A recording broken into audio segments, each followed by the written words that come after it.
नमस्कार सर्वांना. मी माझ्या प्रतिभा माने या चॅनलमध्ये तुम्हा सर्वांचं स्वागत करते. तर मी आज तुम्हाला एक स्वामी अनुभव सांगणार आहे. म्हणजे स्वामीची आणि माझी भेट कशी झाली याबद्दल सांगणार आहे. तर खूप दिवसापूर्वी आमच्या शेजारी एक स्वामी भक्त राहत होता आणि त्यांनी आम्हाला एक स्वामींचा फोटो गिफ्ट दिला आणि तो फोटो माझ्या मावशीने पाहिला आणि तिची रिॲक्शन अशी होती की हा फोटो आपण घरात कसा काय लावणार, म्हणून तिने तो फोटो परत दिला. पण काही दिवसांनी असं झालं की मावशी मुंबईला शिफ्ट झाली मुलांच्या जॉबमुळे आणि आम्ही पुण्याला शिफ्ट झालो. तर तुम्हाला तर माहीतच आहे, प्रत्येकाच्या आयुष्यात दुःख संकटं येतात, तशी आमच्याही आली होती. तेव्हा आम्हाला असं झालं होतं की काय करावं म्हणजे संकटं दूर होतील.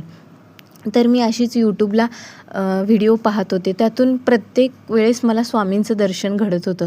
तेव्हा मी ठरवलं की आपण ही स्वामी सेवा करून पाहावी. म्हणून मी प्रकट दिना दिवशी स्वामींचा फोटो घरात आणला आणि तिथून पुढं थोड्याच दिवसात आमचं खूप चांगलं होऊ लागलं. म्हणजे मला फक्त एवढंच सांगायचं आहे की आपण स्वामीला निवडत नसतो, तर स्वामींनी आपल्याला निवडलेलं असतं आणि स्वामींना जिथे जायचं तिथे स्वामी जातात. जो भक्त हवा त्या भक्ताकडे. श्री स्वामी समर्थ. श्री स्वामी समर्थ. जय जय स्वामी समर्थ. श्री स्वामी समर्थ.